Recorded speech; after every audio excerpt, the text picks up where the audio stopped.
아멘. 할렐루야. 우리 주님께 모든 영광 올려드립니다.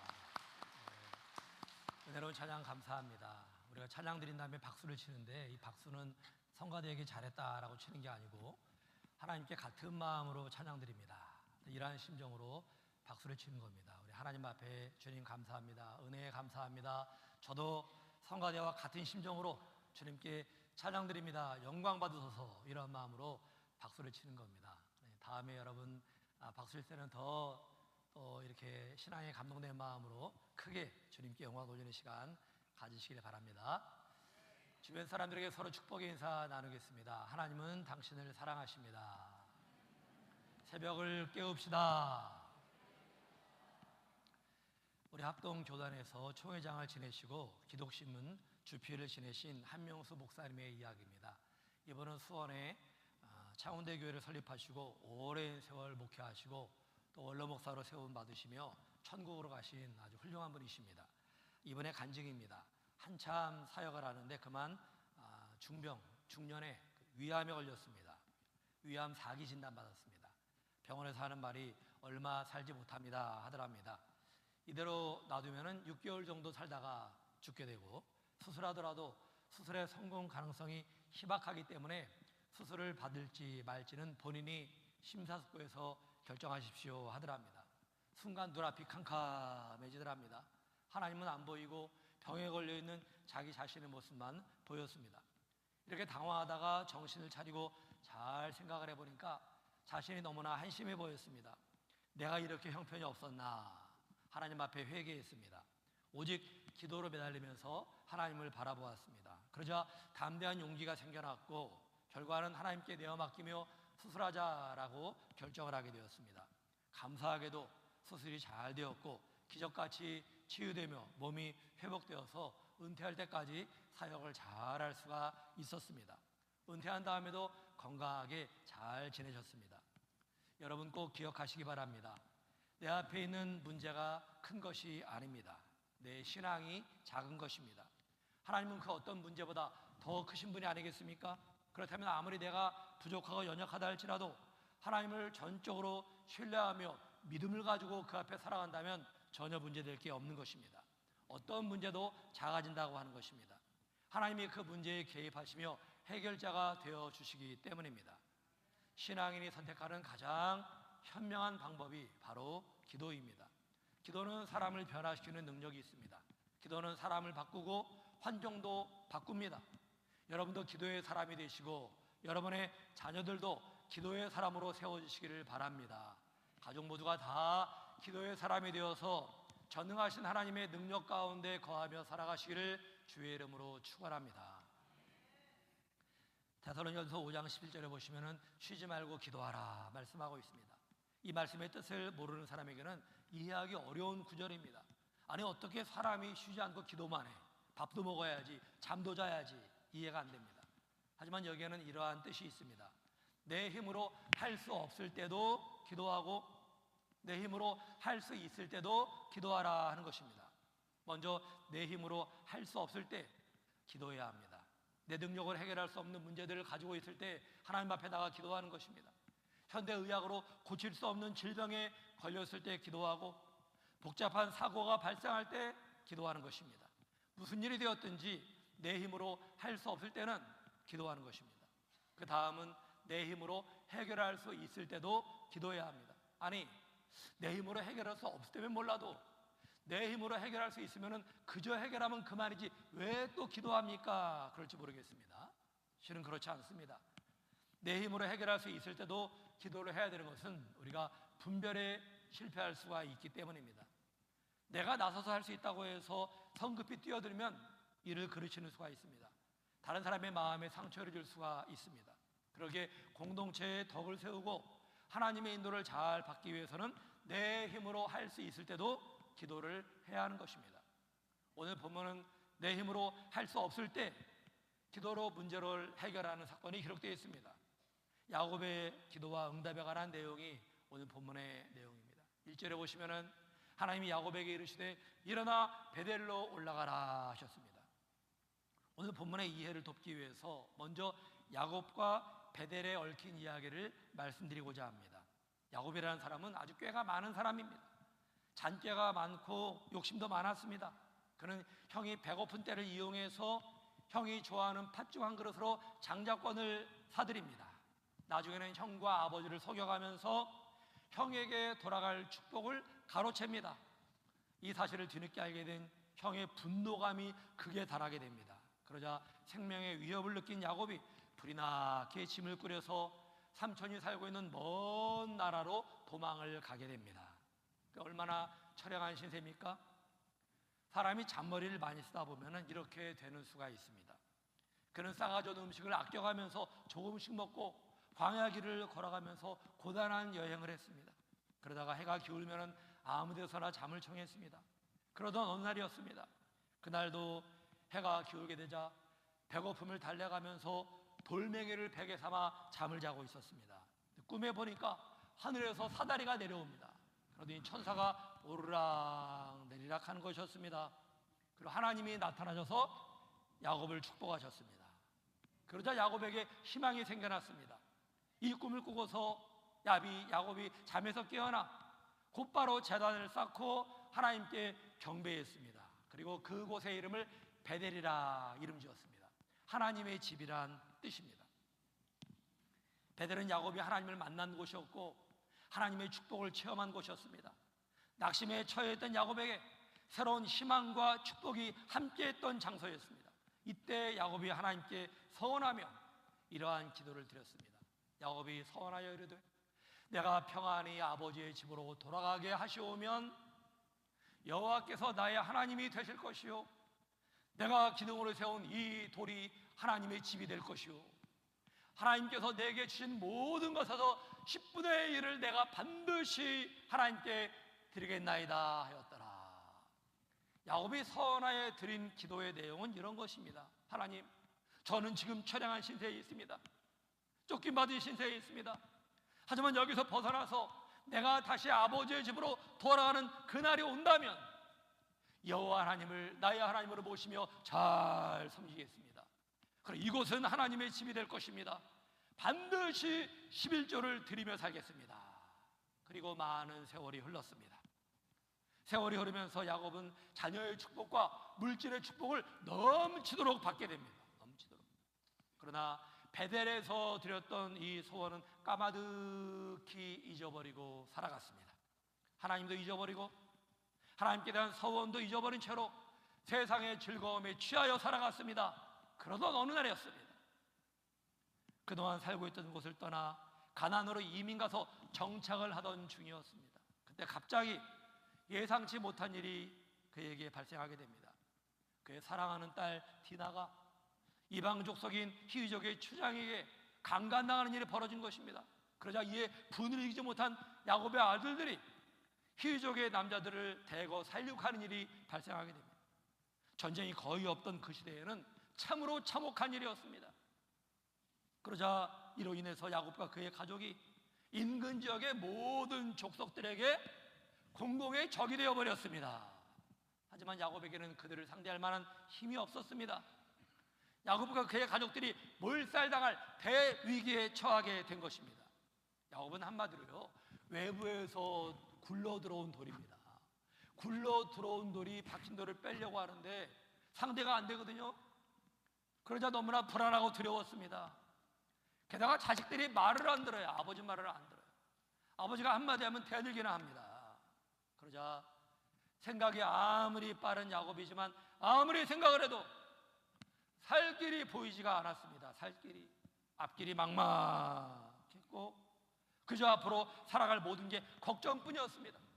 참으로 암담한 상황이었습니다. 그런데 바로 그때 하나님이 그에게 다시 나타나셨습니다. 그리고 주신 말씀이 오늘 본문의 1절입니다. 하나님이 야곱에게 이르시되 일어나 베델로 올라가서 거기 거주하며 네가 네 형 에사의 낯을 피하여 도망하던 때에 내게 나타나던 하나님께 거기서 제단을 쌓으라 하신지라. 하나님이 야곱에게 베델로 가라고 하셨습니다. 왜 하필이면 베델로 올라가라 하셨을까요? 베델은 야곱에게 특별한 장소였기 때문입니다.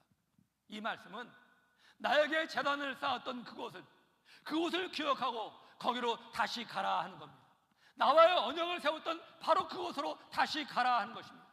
나를 만났던 그곳, 내가 너에게 복을 줬던 그곳으로 다시 가라 하는 것입니다. 모든 걸 새롭게 회복하라 하는 것이죠.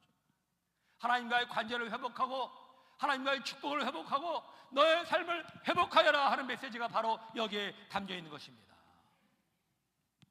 그래서 야곱이 어떻게 했습니까? 즉시로 이 말씀에 순종했습니다. 온 가족을 불러모 놓고 말했습니다. 우리가 일어나 베델로 올라가자. 하나님께 내가 거기서 제단을 쌓으려 하노라.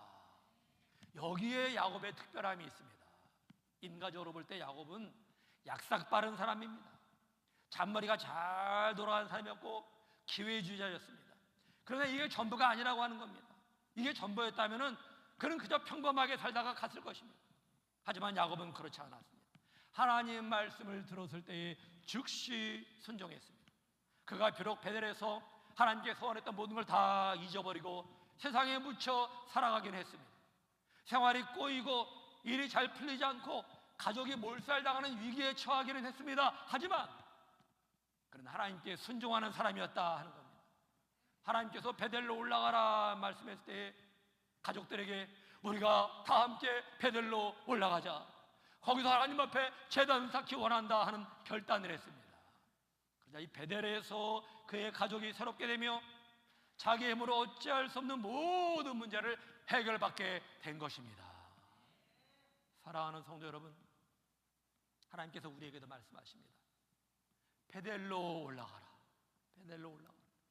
하나님의 집으로 올라가라. 하나님과의 만남을 새롭게 하라. 하나님이 너에게 복을 명하시는 바로 그곳으로 가라 말씀하십니다. 하나님께 예배하는 곳으로 올라가라. 하나님께 기도하는 곳을 찾으라 말씀하십니다.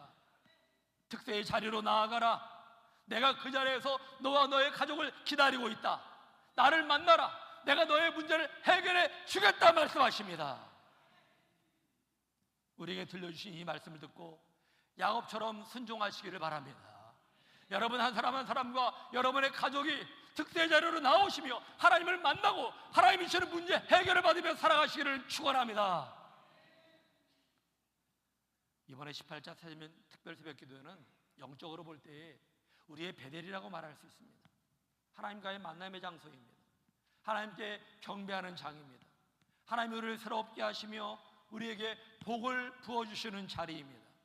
하나님께서 우리에게 내가 너희를 새롭게 하리라, 너희 가정을 새롭게 하리라, 너희에게 복을 더하리니 특세에 참여하라 말씀하십니다. 이 말씀에 순종함으로 따르시고 하나님과의 관계가 새롭게 되는 여러분과 여러분의 가족들이 다 되시기를 다시 한번 주의 이름으로 축원합니다. 언제나 시작이 중요합니다. 시작. 우리 속담에 시작이 반이다 하는 말이 있지 않습니까? 이미 시작하면은 반이 이루어진 겁니다. 내일 특세가 시작되는 첫날입니다.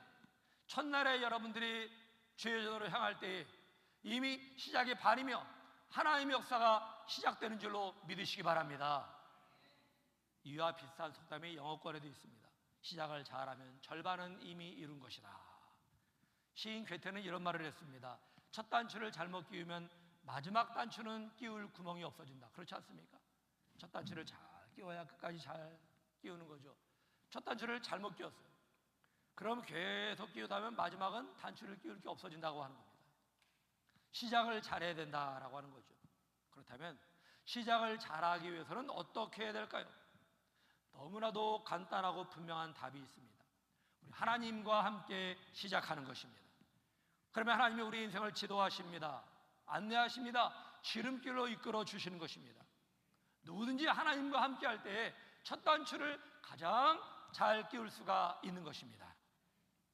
오늘 본문이 주는 메시지가 바로 이것입니다. 첫 단추를 잘 끼워라 하는 겁니다.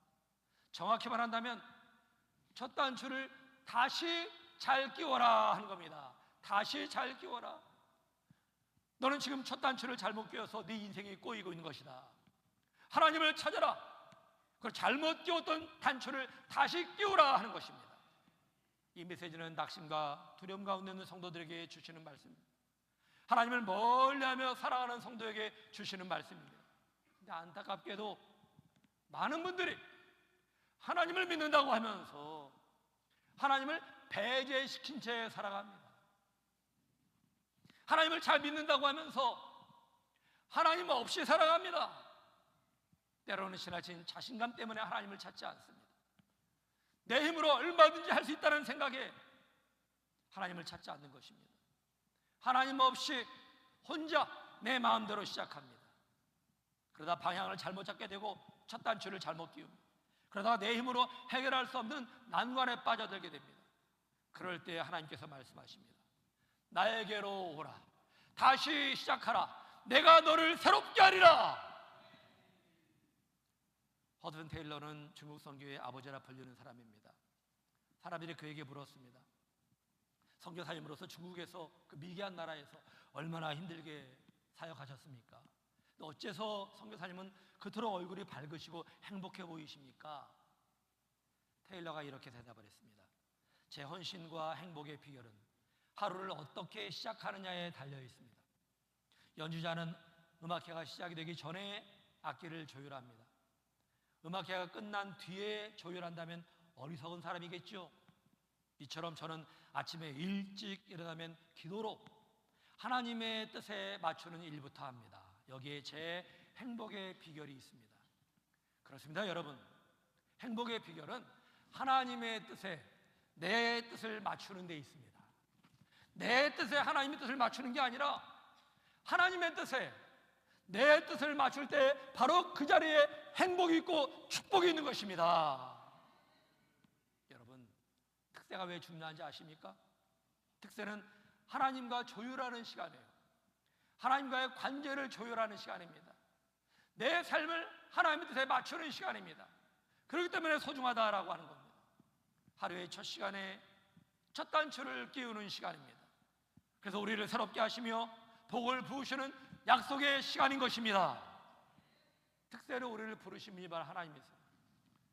내일 새벽 5시부터 아니 그 이전부터 4시부터 하나님이 이 자리에서 우리를 기다리고 계십니다. 우리를 만나기 원하십니다. 우리를 새롭게 하실 것입니다. 우리에게 복을 부어 주실 것입니다. 우리의 문제를 해결해 주실 것입니다. 그 하나님을 만나시기 바랍니다. 설교를 준비하면서 서울 동작구에 사시는 어느 여집사님의 간증을 읽고 많은 감동을 받았습니다. 남편은 평소에 아내의 신앙생활을 아주 못마땅해 여겼습니다. 교회만 갔다 오면은 내가 그렇게 교회 가지 말라는데 또 교회 갔다 왔냐고, 다음에는 절대 가지 말라고 엄포를 놓기 일쑤였습니다. 하루니 남편이 친구들과 놀러 갔다가 돌아오더니 다리가 아프다는 거예요. 다리가 좀 부어 있습니다. 꼼짝을 못합니다. 어쩌나 싶어가지고 이제 그날 다음날 경과를 보기로 했습니다. 다음날 봤더니만 다리에 반점이 생기고 퉁퉁 불어오른 겁니다. 깜짝 놀라가지고 이 남편을 데리고 병원에 갔습니다. 병원에 갔더니만 비블리오 폐혈증이라는 진단이 내려졌습니다. 놀러 갔다가 먹은 생선회가 잘못돼가지고 병에 걸린 것입니다. 의사가 하는 말이 앞으로 일주일 못 넘깁니다 그러더랍니다. 일주일 못 넘깁니다. 이거 아주 위험한 병입니다. 급속도로 이게 퍼지는데 약도 없습니다 그러는 거예요. 얼마나 절망적입니까? 비록 교회는 가지 못하게 하는 남편이지만 사랑하는 남편을 위해서 간절히 기도했습니다. 밤을 새워 부르짖고 새벽에도 부르짖었습니다. 간절히 기도함에 매달렸습니다. 며칠 동안 정신없이 기도하고 난 다음에 남편이 다시 진단을 받을 때에 의사에게 경과를 물었습니다. 그러자 말하기를 어찌된 일인지 다행히 생명의 위기는 넘겼습니다. 하지만 2다리는 빨리 절단해야 됩니다. 다시 부어오르면은 생명에 위독합니다. 그러는 거예요.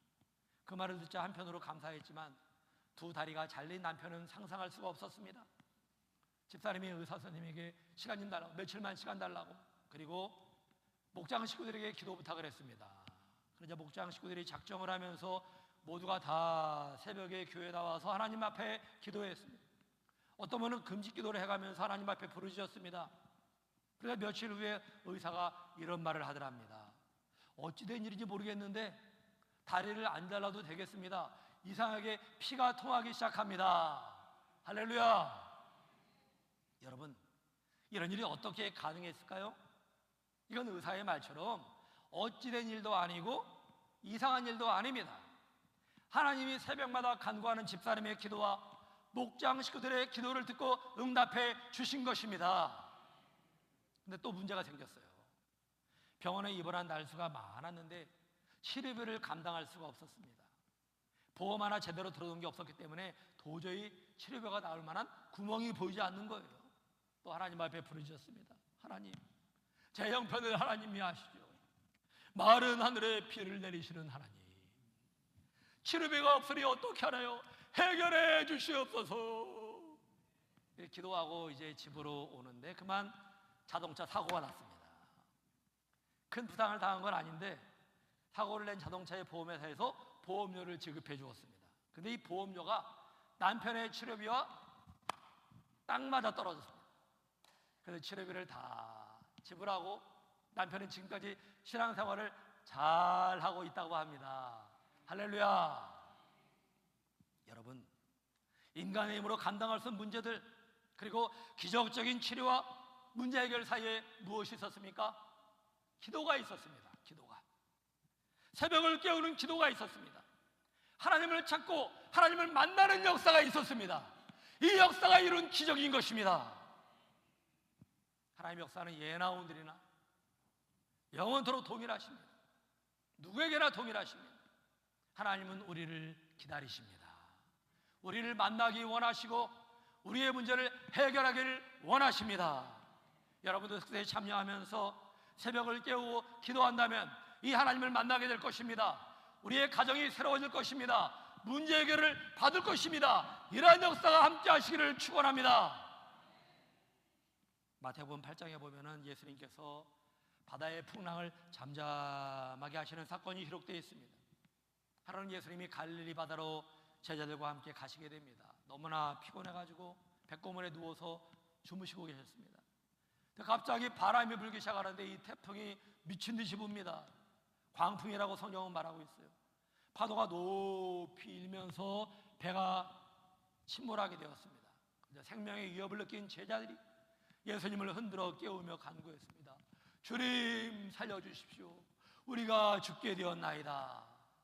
그냥 예수님께서 일어나 바람과 바다를 꾸짖으시자 거친 파도가 잠잠해지고 고요하게 되었습니다. 우리도 살다 보면은 이렇게 뜻하지 않은 풍랑을 만나게 됩니다. 내 힘으로 감당할 수 없는 광풍을 만나게 됩니다. 그 앞에서 건강이 무너져 내려버리고 사업이 무너집니다. 자녀가 무너지고 가정이 무너지고 인생이 송두리째 무너지게 됩니다. 그럴 때는 왜 나에게 이런 일이 있는지 생각을 해봐야 됩니다. 왜 나에게 풍랑이 있는 것일까? 내 힘으로 감당할 수 없는 이 거친 파도가 왜 있는 것일까? 이걸 생각을 해야 됩니다. 왜 하나님의 백성들에게 광풍이 있는 것일까요? 여기에는 베델로 올라가라는 하나님의 뜻이 있는 것입니다. 그러므로 바람이 휩쓸리는 환경을 보며 두려워할 게 아니라 하나님의 도우심을 구해야 합니다. 질병 앞에 근심함이 염려할 게 아니라 기도의 자리로 나아가야 합니다. 분정등화에 놓인 가정을 보며 슬퍼할 게 아니라 하나님 앞에 간구해야 합니다. 하나님을 흔들어 깨워야 합니다. 기도와 간구를 통해서 광풍을 잠잠케 해야 되는 것입니다. 이번 특세에 임하면서 제 마음이 품은 목양의 꿈이 두 가지 있습니다. 먼저 성도님들 개개인의 영혼을 흔들어 깨우는 것입니다.